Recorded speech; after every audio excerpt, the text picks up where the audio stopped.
Testing. Testing.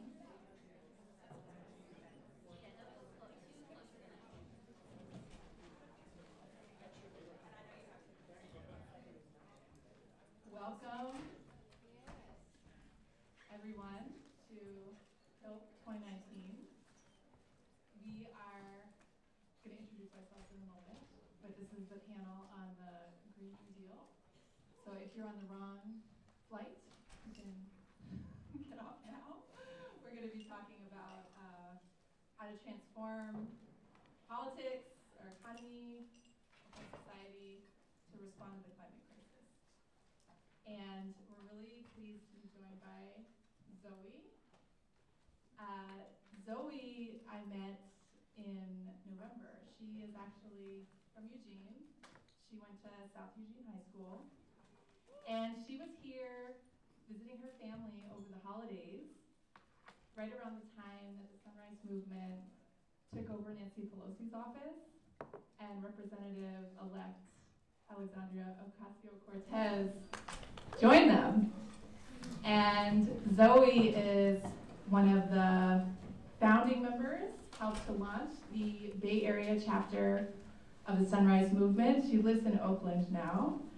And she's a volunteer organizer with Sunrise, and she's also a climate justice campaigner at Amazon Watch. And she went to Swarthmore College. She got a degree in political science. She's going to be telling us about the Sunrise Movement, the vision, the strategy, the next steps. So, give a big round of applause to Doyle. And I'm also pleased to introduce my friend Pham, who I met in Oakland going on 10 years ago, maybe. I guess it was 2011. That's not quite 10 years yet. And she just started yesterday, actually, as the organizing director at OPAL Environmental Justice Oregon. And she, for the past 4 years, has been the manager of immigrant organizing at APANO, the Asia Pacific American Network of Oregon. And she was one of the founding members of the executive committee for the Portland Clean Energy Fund. She played a really big role in that campaign and in that victory. So she's going to be talking about that and talking about the campaign for the Green New Deal in Oregon. Pham also recently received her master's degree from Portland State University in urban studies. She wrote her thesis on climate adaptation and planning in Vietnam. So please welcome Pham.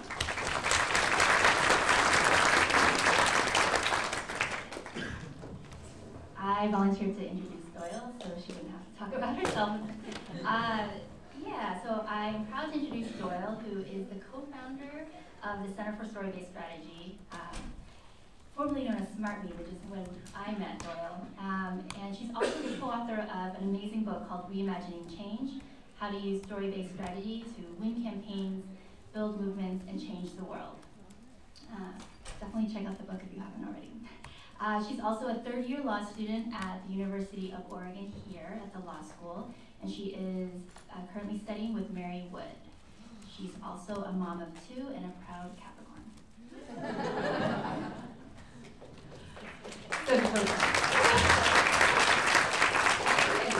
So our plan for today is each of us is going to give a short-ish presentation about the work that each of us is doing, and then we're going to have a kind of panel discussion between us, and we hope to reserve a few minutes at the end for some questions from you all.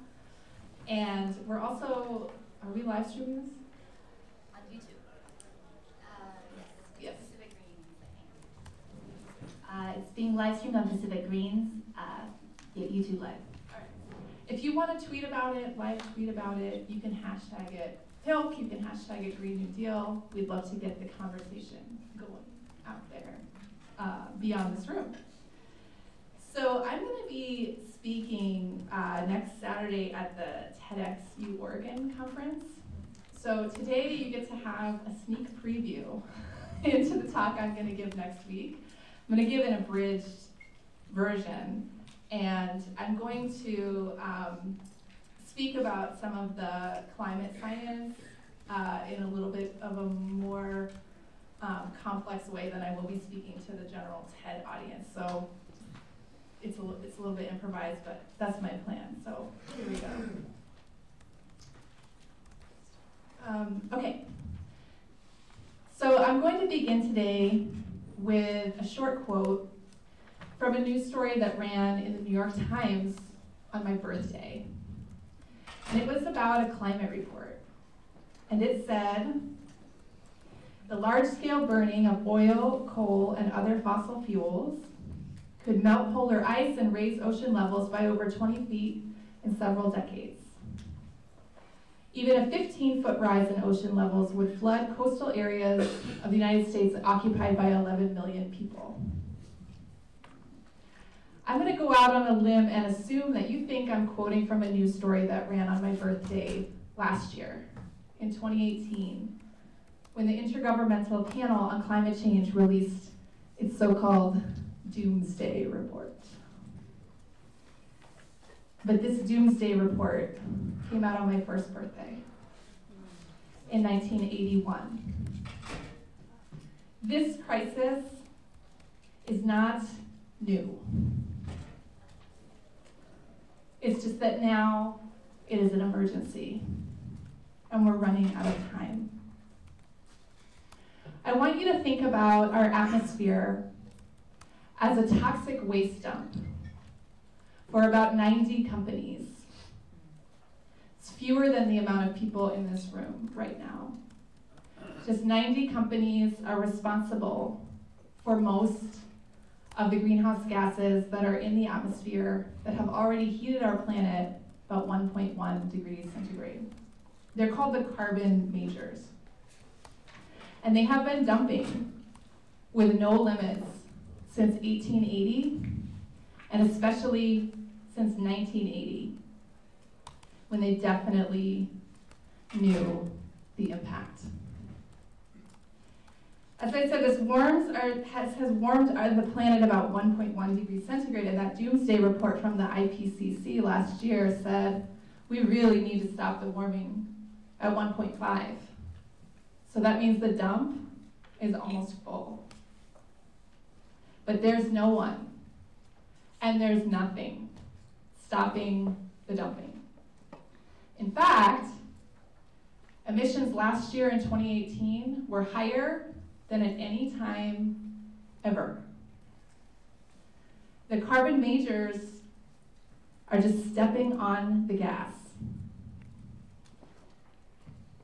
The United States is now the largest producer of fossil fuels, particularly oil. Booms in shale gas and oil are projected to increase 15-fold in the next 10 years. This is a death sentence for future generations. That is why we need a Green New Deal. When we say that we need a Green New Deal, a lot of times the older generations respond to us saying, it's never going to happen in 10 years. It's too expensive. It's too hard. It's impossible. But you know what?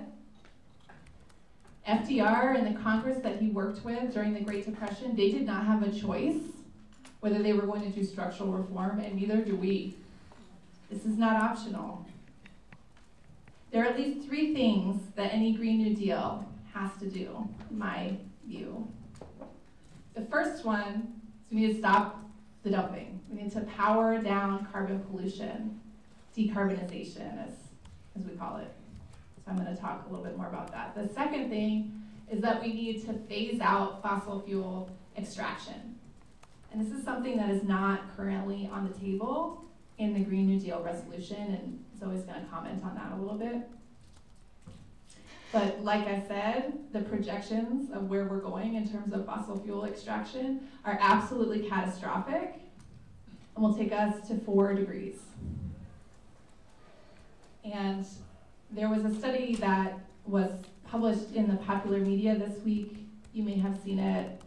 It was about the end of clouds.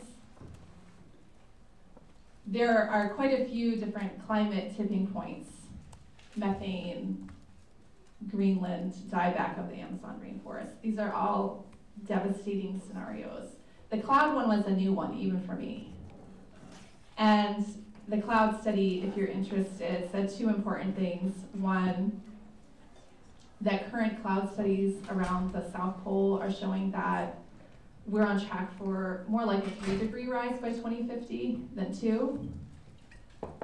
And secondly, that if we hit a tipping point around 4 degrees, it will spike another 8 centigrade. That is the end of Earth as we know it, as a planet that can support life. And that is where we're headed right now. There is absolutely nothing standing in the way of that scenario except us. So that is why we're here.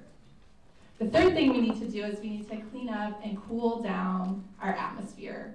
And there's no magic technology that's going to do that. We need to restore the planet to get it done. So, decarbonization. How are we going to do it? The first thing we need to do is start using less energy. A Green New Deal can create millions of construction jobs building passive buildings like this one that use close to 0 carbon energy.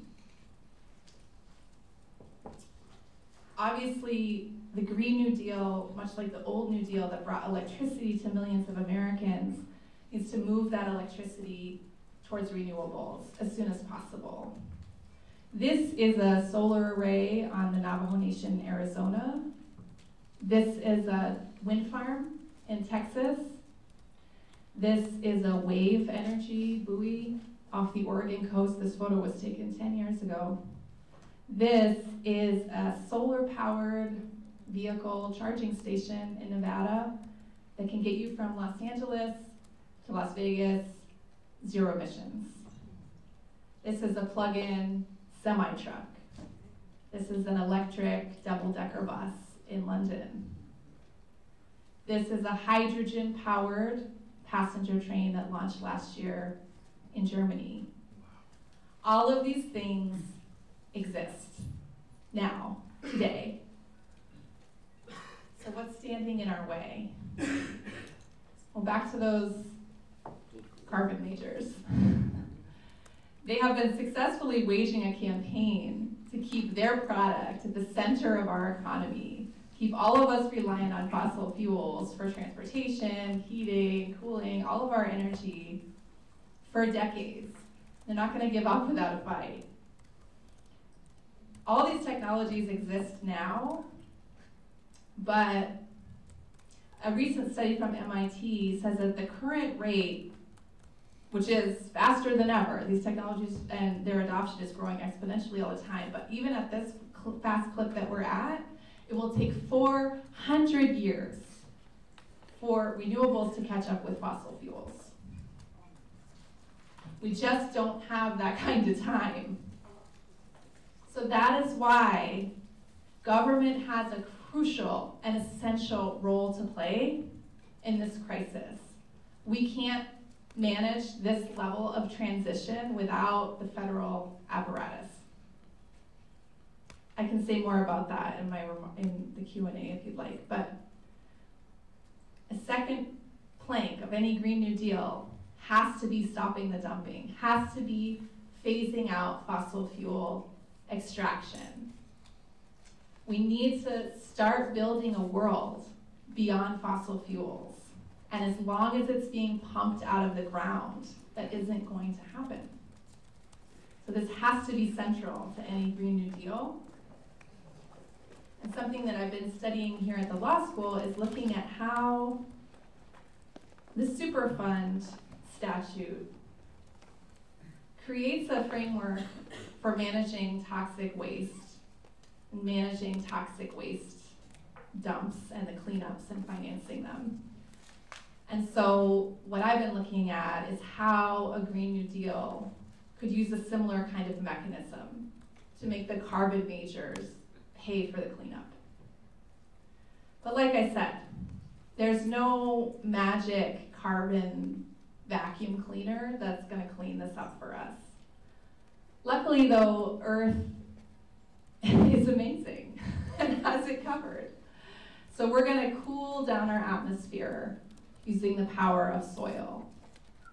The Green New Deal has to reforest our landscapes, restore our wetlands, and much like the old New Deal paid farmers to plant soil-building crops in the Dust Bowl, we need to support our farmers and ranchers and tribal communities and rural communities today in rebuilding our soil and cooling down the earth. There's amazing research happening right now about the power of regenerative grazing, about kelp farming, about forests that is really promising. But let me be clear, it's not enough. We have to stop the dumping, we have to phase out the fossil fuels, or otherwise these things won't really make much of a dent in the problem. The other thing we need to do is have a kind of composting infrastructure renaissance. Compost is really the key to all of these soil building strategies. And so much like during World War II, people, even children, were gathering scrap metal in their neighborhood and pooling it together for the effort. We can be gathering our coffee grounds and our banana peels and pooling it together and creating a new layer of topsoil for the entire continent. That's what's necessary. The Green New Deal is going to take all of us. And getting off my script here a little bit.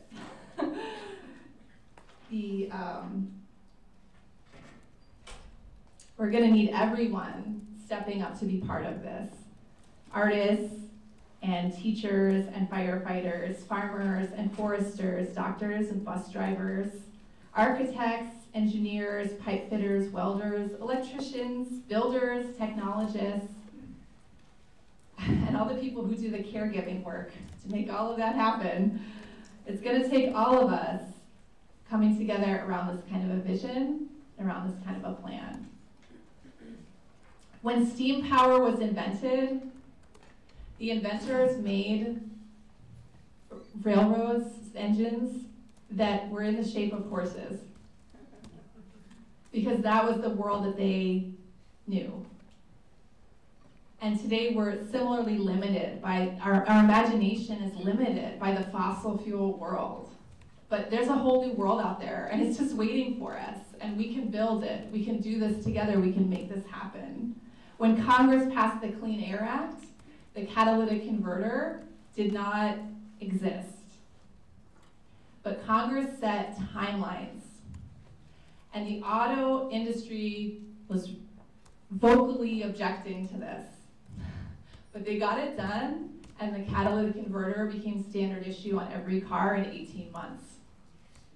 That is the power of technology forcing, and that is what we must do to move this transition forward at the speed that is required. In 1962, going to the moon was impossible.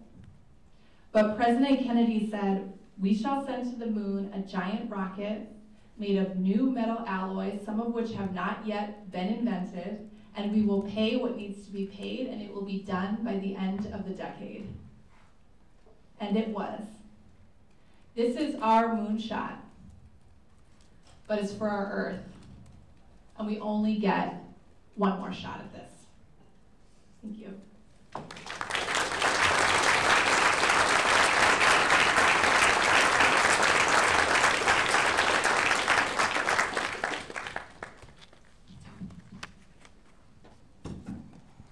Hi all, thank you so much for having me here. Really honored to be here with Doyle and with Con. Again, my name is Zoe, and I'm here to talk a bit about the youth-led organizing that's happening around the Green New Deal.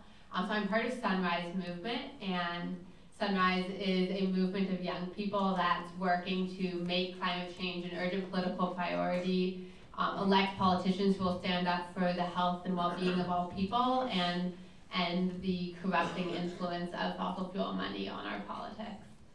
Go to the next slide. So as you can see here, Sunrise is actually in this moment of a huge amount of growth. I may have the wrong slide deck here.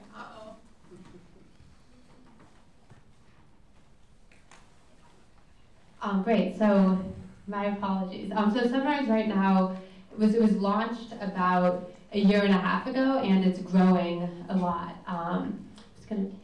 So there are chapters all across the country,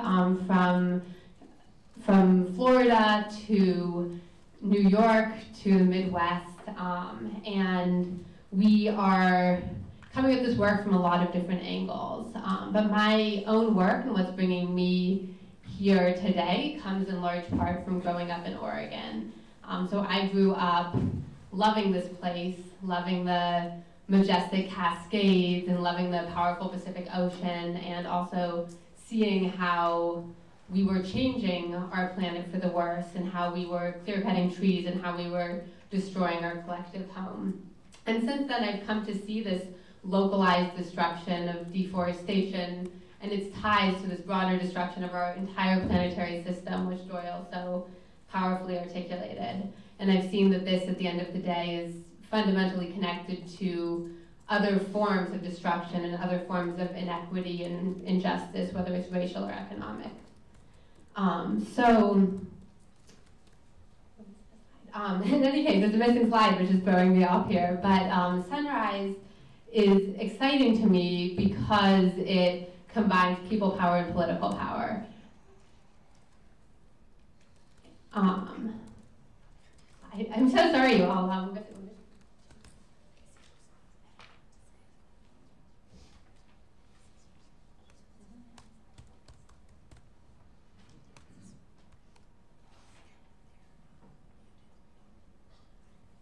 We have two muted slides here. I'm going to try to unmute them here for a moment.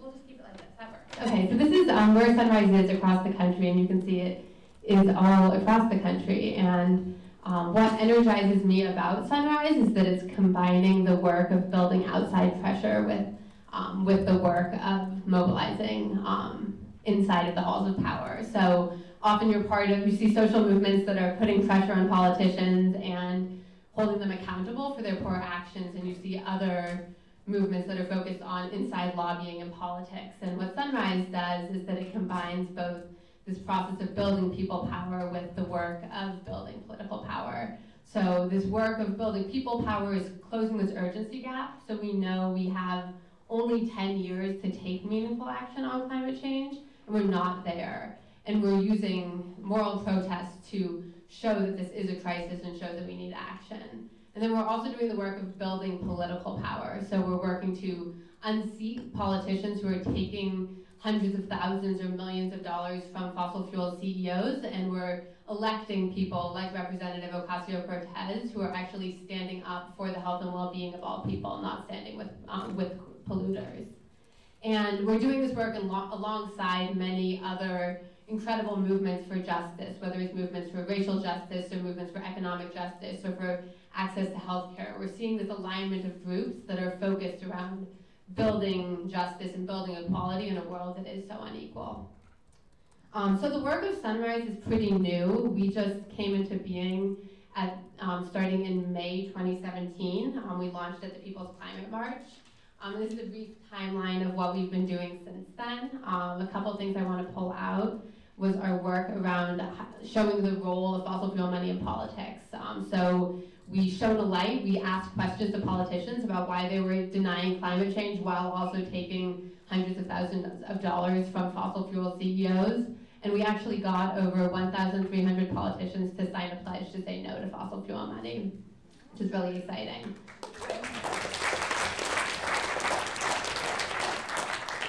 And then in the 2018 election cycle, we had a group of about 60 young people who dropped everything to go and work on the election, to live in movement houses and to support candidates who were going to be fighting for our futures. And so that's the work that we've been doing in the building that we've been doing, but much of what people know of Sunrise comes from our work around the Green New Deal. So right after the election in 2018, we did a sit-in along, and we're joined by Representative-elect Ocasio-Cortez calling for bold action on climate. And that same day, the representative introduced this proposal for a select committee on the Green New Deal, which would create this huge economic mobilization that Doyle detailed. And this committee received huge amounts of attention, and we saw this image of young people saying, what is your plan? How are we going to be mobilizing for climate action, really making waves across the country? And this proposed committee ultimately got support from 35 representatives, but didn't come into being. And the committee that was created allows in politicians who accept fossil fuel money and doesn't actually have a mandate to take real climate action, which we know is simply not enough. So a couple months back, or a month back, it feels like more than that, the Representative Ocasio-Cortez and Senator Ed Markey put forward this resolution for a Green New Deal. And it's looking at the crisis of climate change, but it's situating this crisis within this broader crisis of income inequality and a world in which people don't have access to basic needs. And so the goals that are laid out are the ones that follow and are really bolder than anything I've seen come out of federal politics in my lifetime. So this first piece is to ensure a just transition off of fossil fuels that's prioritizing workers and other people who are most impacted by fossil fuel extraction as well as by the state of the economy. The second piece is to be creating these millions of jobs that are going to be family supporting union jobs. The third piece is to be looking at the fact that we're living in a world that's built off of oppression historically and currently, and repairing that oppression that's fallen on poor people and people of color and indigenous peoples for far too long. And then from there, there's this vision of creating the world we want to see, a world of clean air and clean water, a stable climate, healthy food, and having access to nature for us and for generations to come. And then there's this piece of a jobs guarantee saying that if you want to work, you should be able to have access to work that is family sustaining, that everyone, if they're working a 40-hour-a-week job, should be able to support their family. And this is a vision, this is not a bill. I think some people who see this say like, well, how are you gonna do it? But this is the resolution. This is looking at the goals of where we need to be. And then the hard work is figuring out how to make these visions come into being. And Doyle already articulated many of the pieces that need to be in a Green New Deal in terms of getting off of fossil fuels, in terms of decarbonizing our transportation system, our buildings, restoring natural ecosystems, and having community-driven solutions. So there's a huge amount that is part of this resolution that's still being created. But what's really exciting is it's a moment where we're actually having a conversation about climate action in a real way. Often we're talking about, should we have a carbon tax? Should we have cap and trade? And that's the beginning and the end of the conversation on climate. And I think all of us in this room know that that is not enough. That's not where we need to be. And so this is putting forward a comprehensive vision for mobilization for a Green New Deal. And it has a lot of support. So this is the list of all of the representatives who have co-sponsored. So there's 84 representatives in the House who are co-sponsors and 11 in the Senate. And what's really interesting is to see that all of the major Democratic candidates for president are on that list of 11 co-sponsors.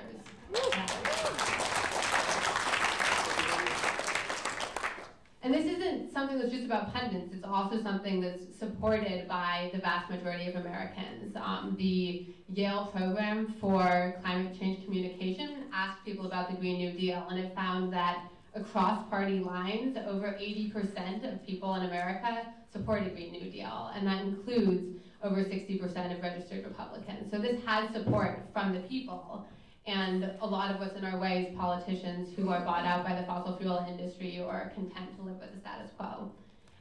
So in the months since the Green New Deal launched, leaders from Sunrise and leaders across the country have been calling their representatives, writing to their representatives and meeting with their representatives in support of a Green New Deal and in support of this resolution. And there's been lots that has happened in that time, but I want to take a moment to play a video from the Bay Area where I organized, that some of you may have already seen, of Senator Dianne Feinstein talking with youth from the area when they asked her about the Green New Deal.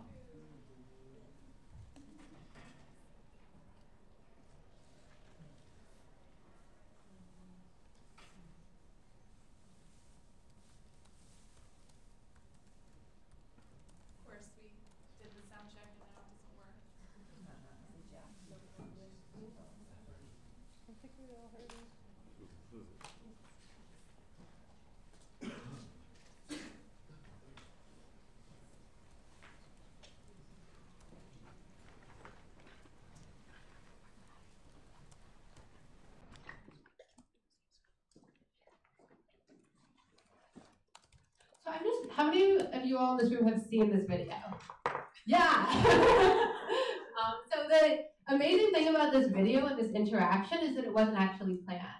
We had organized a rally in San Francisco to talk with, to voice support for the Green New Deal, and we had requested a meeting with the senator, and she had said her busy schedule did not permit her to talk with us. So we said, okay, we're going to have a rally, and we will follow up with her as needed. And then as our rally was ending, she walked right by us.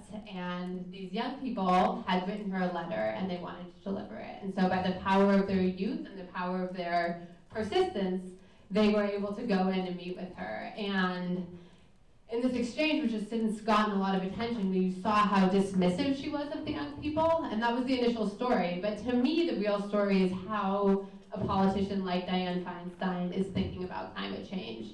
She told these young people, I've been in office for 30 years, I know what I'm doing. And yeah, those are the 30 years we had. Those were the 30 years to take meaningful action on climate change and have a truly managed fossil fuel production. And she did next to nothing really.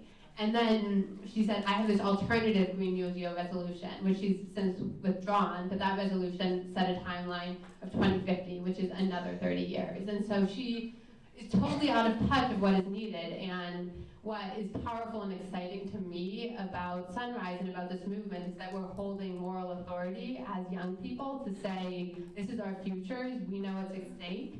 And we're having representatives like Representative Ocasio-Cortez who are backing us up and standing with us and putting forward this vision that actually speaks to the urgency of the climate crisis, and that's hugely exciting to me. And I think this work is work that needs to happen at the federal level, but it's also work that is critical at the local and statewide level, so I'm so happy we have Con here today to talk about what's happening in Oregon.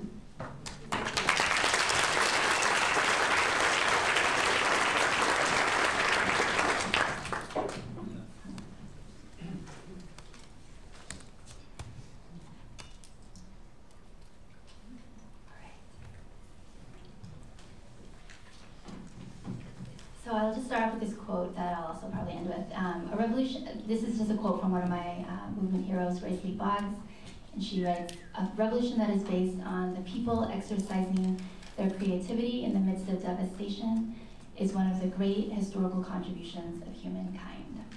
And I think that's a good framework for thinking about the Portland Clean Energy Fund and the Oregon Green New Deal, because that's really about us at the local level and at the state level, trying to face these really sobering, dire, horrifying conditions that we're facing right now, and trying to, in the midst of that, and Sunrise Movement is an example of that, exercising our greatest creativity to imagine another world. And that's what we need in this moment, and that's what I think is one of the most hopeful things that I'm seeing arising in this time.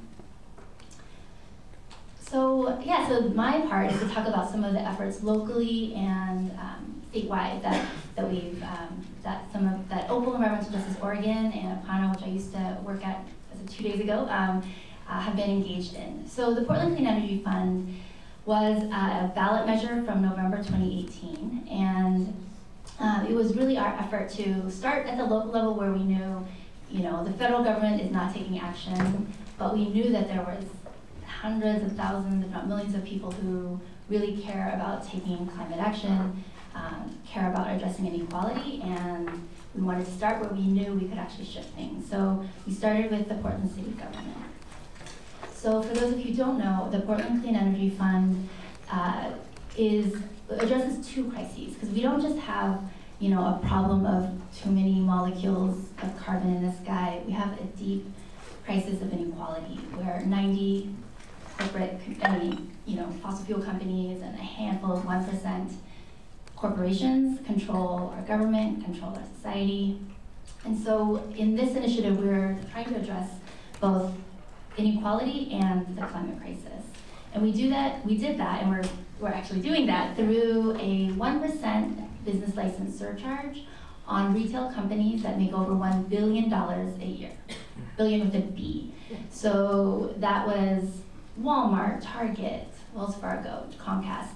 They make up such a tiny proportion of companies, and yet, not a lot of people were impacted in, not many small businesses in Portland. No small businesses, of course, were impacted. And so it was a hugely popular measure. It's projected to generate about $50 to $70 million a year to fund renewable energy projects, energy efficiency upgrades, job training, so that we have a pipeline for communities and workers who've been left out of the current economy can get trained in this new economy that we need to build. These renewable and this infrastructure that we desperately need to build. This is going to fund us creating that pipeline. And also there is 5 to 10% for urban agriculture and green infrastructure, and also 5% for an innovation fund, of things that we can't even imagine that we need right now, but that as the funding becomes available, new projects are going to emerge. These are some of the folks from APANO that I gathered signatures with. We got endorsements from over 200 community-based organizations, and they were led by organizations that represent communities of color, like the Asian Pacific American Network of Oregon, the NAACP Portland, the Native American Youth and Family Center, Verde, Latino Network. This was really about addressing racial inequality, growing displacement in Portland, and also the climate crisis. So in November, we won on an almost 2-to-1 basis in November.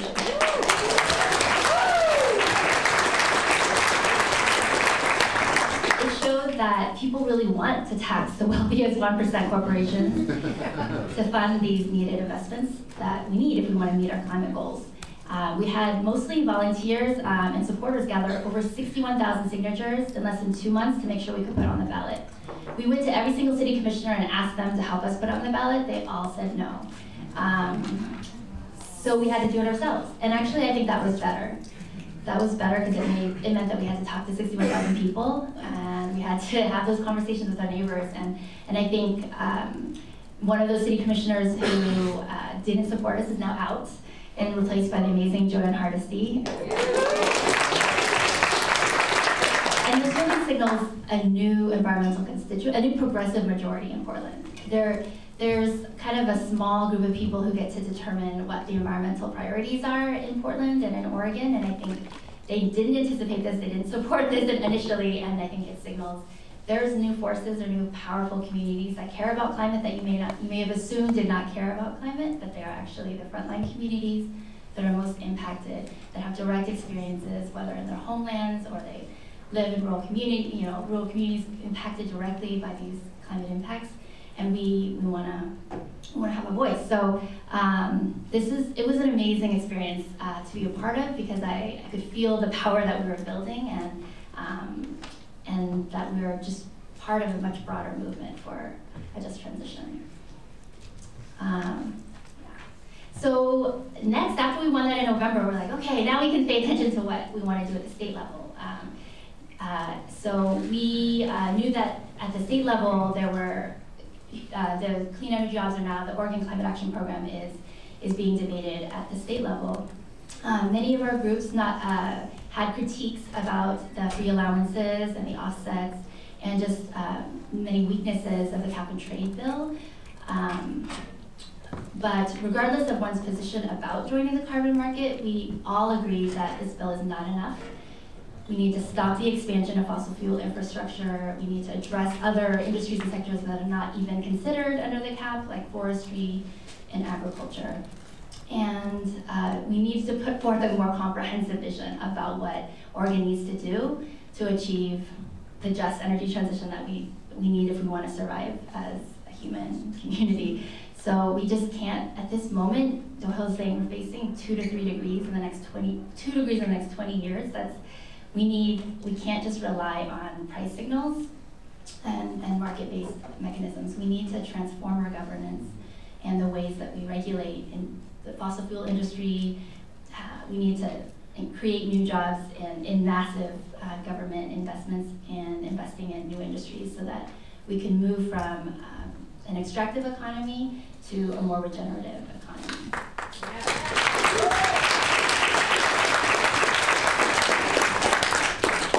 So we just started. We have 20 organizations so far signed on to this Oregon Green New Deal, and we're continuing to have conversations. We realize this is very much a draft, but we wanted to put forth some of our ideas to just signal even to our legislators, because right now a lot of our legislators are saying that the cap and trade bill is the most exciting and boldest thing that we can do in climate action, and we really need to make sure that narrative is interrupted, that they know that even if this bill passes, that they need to, we're going to come back next year, they need to pass much bolder, much more, the policies that we actually need to reduce greenhouse gas emissions and preserve our planet. So I'll just go over really quickly some of the 7 points that we talked about. So the first is that we need to phase out fossil fuel infrastructure.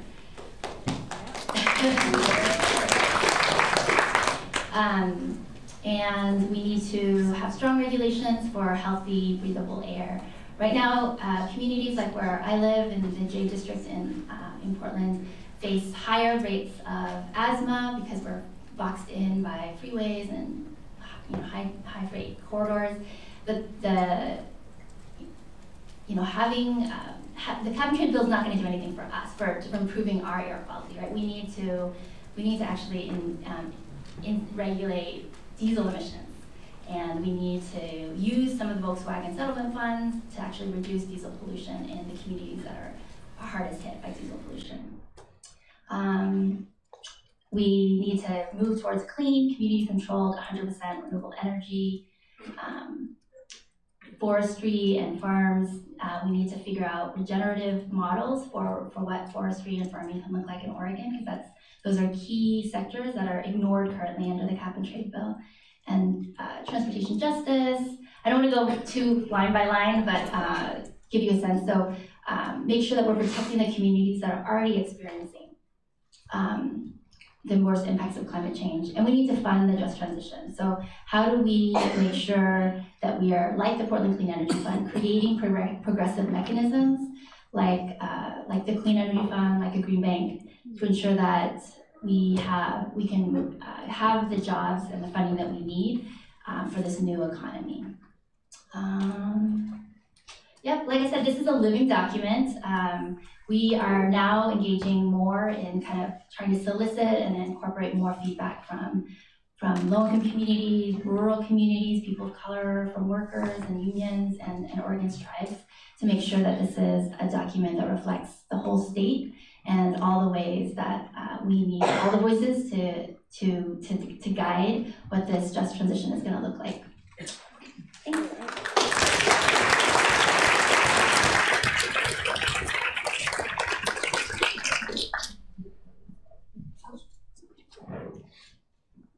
Yes, so we're going to do a little facilitated discussion right now.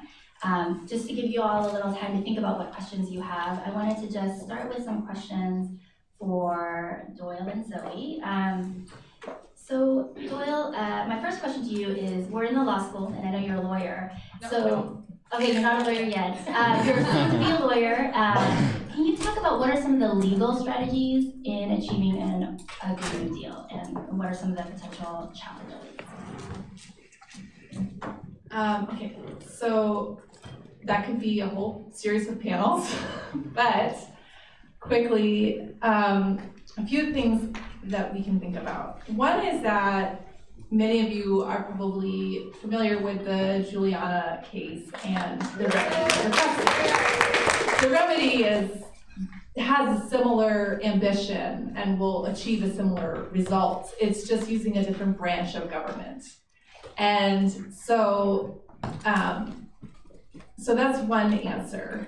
Is like we need to use all the branches, all the levers, Portland, Salem, Congress, the courts, everything we possibly can. So that's one piece. It's like the courts might deliver this, but probably not without a lot of support from the public, because it's a challenge to kind of the balance of powers. So having this conversation happening in Congress helps the other branches, theoretically, in terms of building a kind of window of possibility. However, like I said before, I think congressional action is ultimately what we need, and is a steep and difficult climb. One of the things I've been thinking about, like I mentioned in my remarks, is about how to classify industrial greenhouse gas emissions as a hazardous substance, to essentially rework our Superfund statute to apply to our sky as a Superfund site. So that's one thing to think about. Another thing that I'm thinking about is, so we want to phase out fossil fuel extraction. A lot of the leases of fossil fuels that will be in operation for the next 10 years are being alienated now under the Trump administration. And so let's just say, best case scenario, we have a climate progressive administration, we have Speaker of the House Ocasio-Cortez, we have like this incredible 180, and all of our wildest dreams come true. We still are going to have to take back that property. And that's going to trigger Fifth Amendment problems for the government. However, there is one way around this, as Mary would tell us, which is that oil and gas are public trust asset, at least on public lands. So that makes them immune to any kind of property takings claim. So that's something to think about. Another way they will fight back is in the WTO, which, or other multinational kind of trade arbitration dispute resolution processes. That's potentially another problem. So it's good to think about all the problems we'll have when we'll win, but we're so far away from that now. What's more immediate is how do we take this resolution and actually turn it into a package of legislation that it achieves the results that we need, and also isn't going to die in the Supreme Court like the Clean Power Plan did in like 5 minutes. So that's a problem. And so, after Kavanaugh was confirmed in the fall, there was an increasing conversation in progressive circles about like, well, wait, what did FDR do? He packed the courts. He actually appointed quite a few justices, and there were, I can't remember, maybe someone in the room knows, there were like maybe 15 justices during the FDR administration. There's nothing in the Constitution that says there only have to be 9. So that's another thing to think about, is like how to, that's something we need to think about in terms of all kinds of imperatives in terms of racial justice, reproductive justice. The Supreme Court is definitely a problem for us right now. And it's reflective of a larger agenda by the right to build a strategy for all 3 branches that progressive movements have not embraced so much. Yeah. So, I'm going to ask you, Con. Oregon is debating the cap and trade bill right now, which you mentioned. So how does carbon pricing fit into the Green New Deal, or does it? And in terms of Oregon, but also just generally, what are your thoughts? Let's see. Well, I feel like I said, so I think that like I said, we have such an urgency. We have facing a 2 degrees rise, which is that's I don't know how to civilization.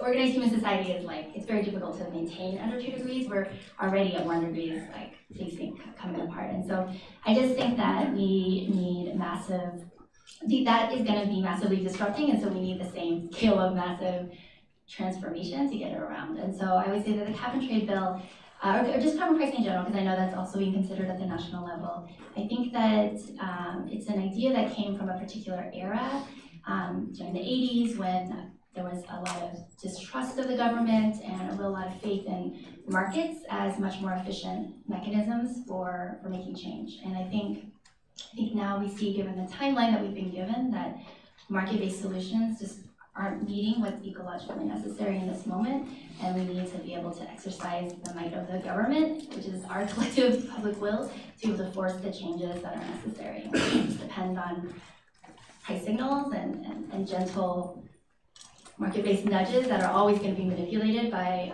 other powerful political forces to keep them weak. They want to keep the price low, they want to keep the cost of allowances low, and so I think it's a distraction, and I worry that we could run the risk of closing off possibilities for a Green New Deal if we spend all of our political capital focus on this thing that's not going to get us to where we need to go.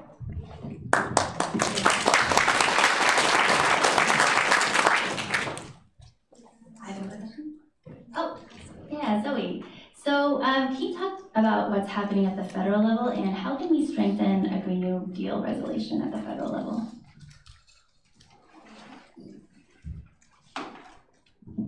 I think that question speaks a lot to what you were saying around carbon pricing. So as I said, the resolution is a resolution, not a piece of legislation. And so it's building this skeleton, which has a lot that's really good in it, and also pieces that are missing. So if you look at the current language, there's no explicit mention of fossil fuels, which we know is what is driving the climate crisis.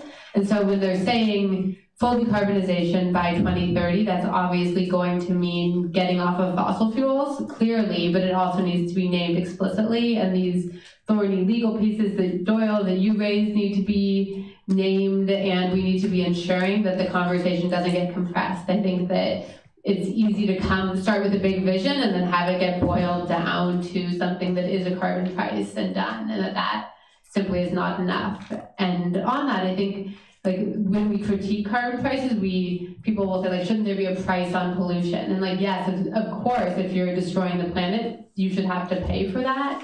So naming that and naming that the sort of mobilization we need is going to have to be a lot broader than that. And I think that also goes to this question of who's in the room and who's being consulted. So if you read the text of the resolution, one thing that I find really hopeful is the emphasis on community-driven solutions and on community consultation. And I think that's really important because people who are going to feel the impacts of climate change the most, who are feeling those impacts, as well as people who are impacted by fossil fuel extraction, are the ones who are going to be fighting for the sorts of solutions we need. So if those people are in the room, if Indigenous peoples and people of color and poor people are in the room, then we're going to end up with real climate solutions. So I think at the federal level, making sure that it doesn't become a grass tops conversation is incredibly critical. So going back to the local level, I have a question for you, which is what lessons do you think that Oregon can teach other states like California with regards to this framework for a Green New Deal or otherwise?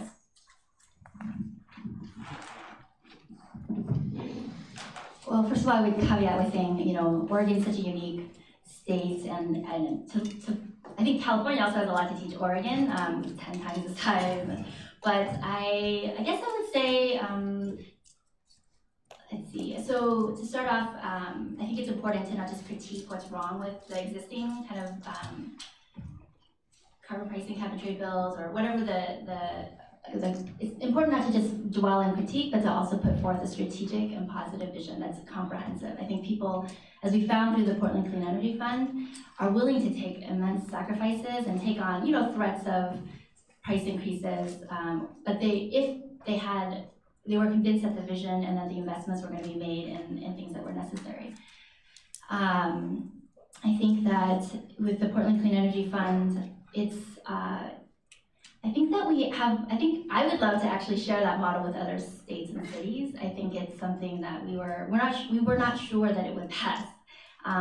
It was not a slam dunk, but now that we've seen that there is a political appetite for it, I would love to be talking more to other jurisdictions to find out how can we spread it and make sure that it's a model that other cities can also look into as they're looking for funding sources for how do you pay for those, how do we pay for solar panels on every single school, every single low-income housing project, every church. We have so much immense possibilities to install community solar farms that then renters can take advantage of to lower their utility bills. There's so much potential, and I think that's a model that I'd love to share. Yeah.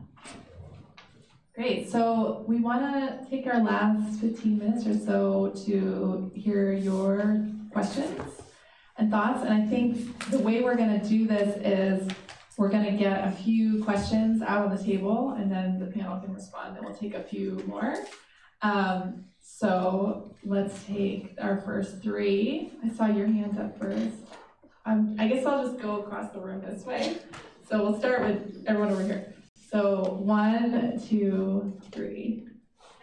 And please speak up. You bet. My name is Linda Perrine. I'm the organizer of the Yellow Pin for Eugene for the Green New Deal. And we are doing a cooperative venture with U of O, South Eugene High School, hope to get the other high schools involved as well. So anybody in the room in Eugene that wants to get involved in the Green New Deal, I'm a volunteer with 350 Eugene, so we're sort of acting as the organizers to not cut student time so much. But if you would like to get involved, you can contact us through the Action Network, or you can come find me at the session. Great, thank you. Go ahead. Okay. My name is Sue Craig, and I live outside of Eugene. And I'm here to ask you, yes, it will work in Portland and probably in Eugene and Springfield, but what about rural areas? They have problems that are significantly different than our programs as far as transportation and everything else. Okay, great. And I'll take one more. Yeah. I'm just from Han, just looking at looking for some reflection on some of the nuts and bolts of your clean energy fund. Is it a revolving fund? So when you lend out money to companies, to whoever is doing the work on home energy efficiency, does that come back again? Do they have to repay it and you get to build your fund continually? No. And have you received pushback from the big companies? And are they going to bring a lawsuit against you guys? Or yeah, Okay. So just for the record, I want to just repeat those three comments. So the first one was from 350 Eugene, who is organizing around the Green New Deal. So go talk to them if you are in Eugene and you want to be part of it. And the second question was about what does the Green New Deal look like in rural communities? How's that going to work? And the third question is, how does the Portland Clean Energy Fund actually work in terms of the fund? So I'll let Con respond to that first. The Portland Clean Energy Fund. So it is a fund. A 9-member grant committee will determine the grants, but they're grants. And the corporate opposition, they did oppose us. They did pour money into the campaign. They didn't pour quite as much as they threatened to. They threatened to make it the most expensive ballot measure in the history of Portland. And they just spent $1.5 million or something like that. And I think they did the polling, and they knew that the odds were good that the measure would win. So they don't like to waste their money. So they spent money, but not nearly as much as they could. I think I think they are just afraid that it's gonna spread. I think it's such a tiny drop in the bucket for them, honestly, compared to the 40% tax cuts that Trump passed last year. This is nothing. This is like what they change that they like lose in their balance sheet. But I think the only thing that would worry them is that if it started to become replicated in other cities, and then that would start to add up. So there is no lawsuit currently we haven't heard of any. We worked extensively with lawyers to make sure that this was defensible, and the city attorneys have also poured through it and haven't found anything yet, but we shall see. And then how does the fund actually work? So it taxes $1 billion revenue? Yes, so it only is a surcharge on the sales within the city of Portland, but in order to have that fee enacted, then you have to actually make at least $1 billion a year nationally. So if you make $1 billion a year nationally, then we will look at how much sales you have, how much revenue you generate in Portland, and then put a 1% surcharge on just the Portland sales. Does that make sense? Yeah. And it's an annual, so it's not just a one-time. We don't have to make it a fund because it's a recurring revenue stream. Sure. And again, like I said, I mean, the tax cuts of Trump were so immense, and people have forgotten about it. They don't talk about it anymore. But the corporations are swimming in the money from that. This is nothing. Thank you. And then the question about the rural communities. So do you want to comment on that?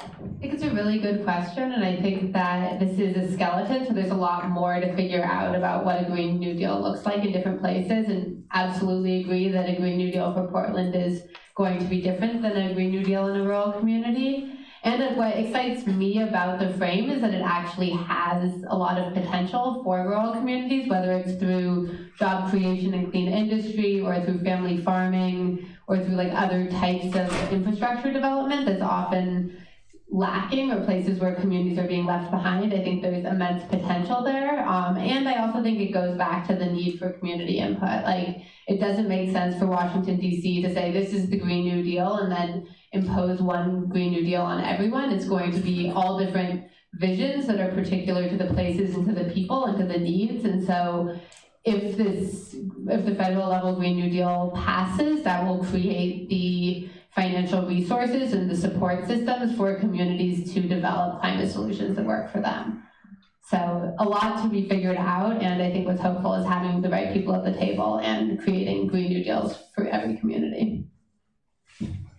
Absolutely, and I think, like I talked about in my presentation, a lot of this, there's the whole decarbonization side, and then there's what's called the drawdown side. How do we use soil to sequester the excess carbon that's already up there? And that's all about rural communities.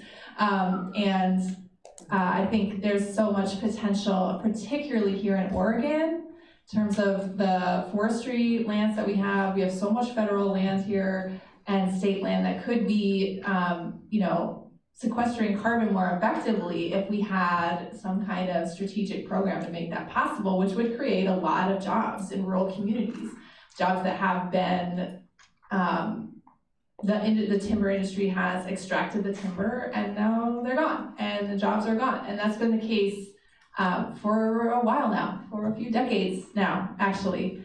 And the trees aren't coming back unless we grow them. So that is what I think is really hopeful, and what I'm really interested in terms of how to make a Green New Deal that would help this community and others like it, where there has been total disinvestment, where communities don't have hospitals, they don't have functioning bridges. There's so much infrastructure that has been left to just deteriorate for over 30 years.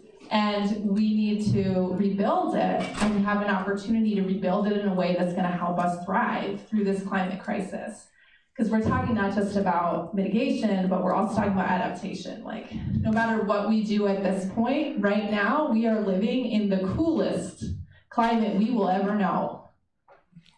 So we have to get ready for what is coming, because even if beyond our wildest dreams we succeed, we're still going to be adapting. So let's take a few more comments from the center section. Yeah, there's a lot. Yeah, so we'll start at the back. Yeah. Yeah, go ahead. Hi, Anthony.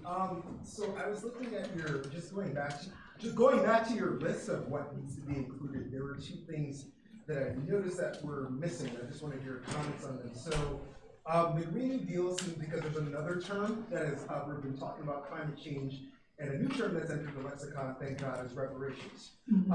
And some candidates kind of dodge it, and some candidates take it a lot. Can there be a Green New Deal without specifically talking about reparations for Black and Indigenous folk? And then what about the issue of militarism? As you know, the Green Party's version did call for at least a 50% reduction in military spending. And so, yeah. Thank you. What you're proposing is practical and achievable. I celebrate you. There's a new layer that's not being discussed. We need to do it.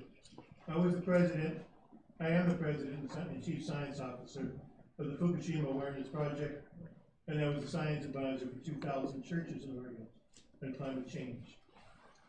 There are 54 nuclear reactors ready to go underwater in Japan. We have many on the California, Florida, and Connecticut coasts, or elsewhere. If that happens, the oceans die, the whales die, we're done. It's not in the media. 7% of this power is nuclear. We have to simultaneously begin, in my view, the strictly legal end of nuclear power. If you look now at the website, Department of Defense Climate Change Directive. Directive is a four-letter word, it's MUST.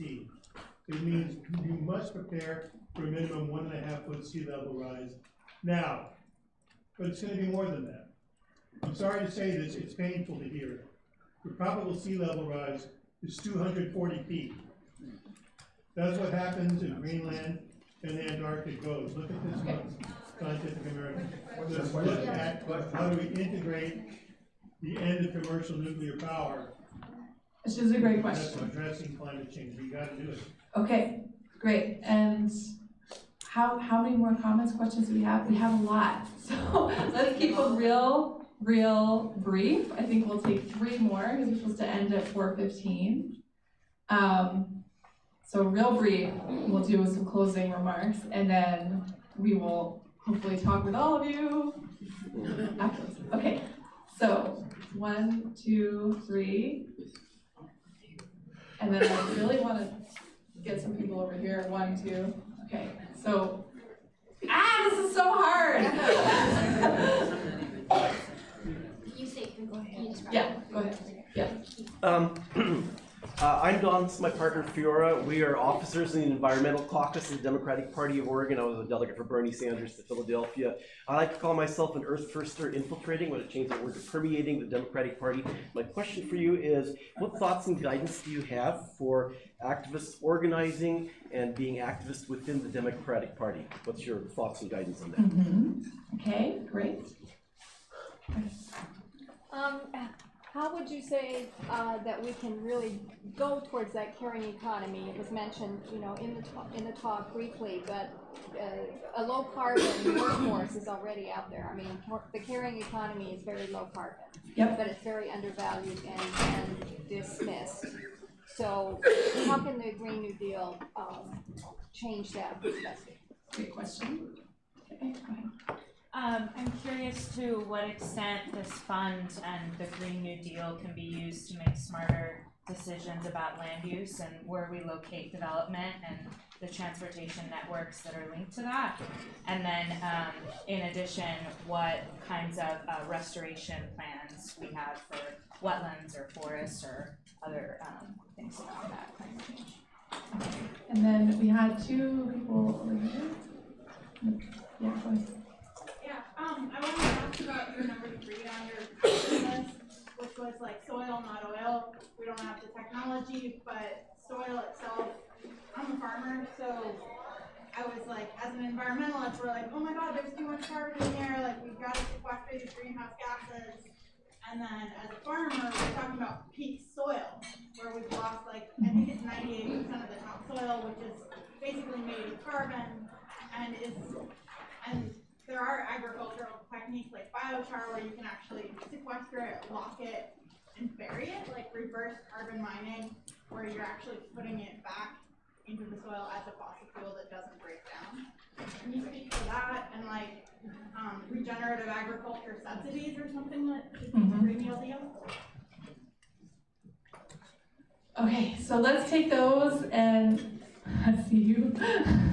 Everybody really wants to have this conversation and continue this conversation, and probably after these questions, is there somewhere a platform where we can have these like technical discussions about best practices and local solutions? Okay. Okay.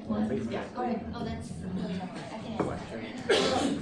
I will say that the Oregon Just if you go to ORJTA, the Oregon Just Transition Alliance.org, you can sign up for. We have the Oregon Green New Deal up there, and people can sign up, and we can continue to. It just released like a couple weeks ago, so we would love to try to create a space where people can. I think that's helpful feedback to create an online space where people can lend their ideas. Yes, okay, so getting back to the important question about reparations that was raised. So Representative Ocasio-Cortez made some comments at some point recently discussing the old New Deal, the original New Deal, and how it replicated structural racism, and how it was really the New Deal for white people, and how the Green New Deal can't be that. And she said that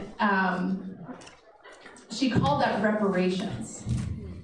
And so the movement for reparations is much older than the New Deal. It comes from the abolition era and comes from Black-led movements for liberation from forcible enslavement, chattel slavery. And so it's important to recognize that the New Deal had many racist outcomes, like redlining, and the GI Bill basically built the white middle class. However, looking at that, you have to look deeper. You have to look further back into the founding of the country on genocidal taking of land, all-out war on Native peoples, and enslavement of African people. And so I think any solution that we're trying to if we're trying to heal racial injustice in this country, we have to dig deeper. We can't just look at the surface, even just of the 20th century. We have to look further back. And the original sort of demand of reparations was about land, and it was never delivered. So I really appreciate your question. When we're looking at the context of structural change, this is how deep we need to look. And your other piece of your question was about militarism, and it was one of the children in the meeting with Dianne Feinstein that said, what about the Pentagon? What about the military budget? It's like a black hole of billions of dollars. Why can't we use some of that money? Yeah, why can't we? And when we look at U.S. foreign policy, what is the common thread? It's oil, right? So anyway, so then there was a comment about nukes. Sea level rise and nukes is an interesting and terrifying intersection that we should be thinking about and talking about more. And I think one thing that's really critical to look at in the resolution is, does it have renewable or does it have clean? Renewable clean. Renewable clean. So there's a conversation in the environmental sector right now about clean energy and whether nukes counts as clean energy. And that's a real problem. That's a real problem. We need to seriously address. Then there was a question about activism within the party. So I'm gonna give that to Zoe. Sure. So in California, one example is they're pushing for a resolution in support of the federal Green New Deal within the Democratic Party. So I think doing something like that in Oregon would be beautiful. And likewise, supporting this amazing environmental justice-led work for a Green New Deal in Oregon. So getting the party behind that would be huge. Trying to capture a few more of these questions. Another great resource is the think tank called newconsensus.com. There's some of the people who are doing the thinking around what it looks like to pay for the Green New Deal and what it looks like to bring it into being. And also a plug for people who are wanting to stay in the loop with Sunrise to stay in the loop with us on social media and on our website. Also, Deneen, if anyone's in Portland, if you want to wave, I don't know if you want to wave, is doing organizing with Sunrise in Portland, so you can connect with her. We had also the question about the caring economy, which I think is a really important reframing of like, we have all these low carbon jobs in caregiving, caring for elders, caring for children. But really caring for the soil, I mean, really much of it is about caring. Yeah, and that work is feminized, that work is segregated by gender. And so that's a key kind of dimension of this, is like when we think about just transition, a lot of time the image we have in our heads is like construction work. You know, what about the men who are gonna lose their jobs? Well, what about the women and gender nonconforming who are already in low carbon industries that, like you said, are undervalued, underpaid, and make all the other work possible? So I think that's an important dimension of this.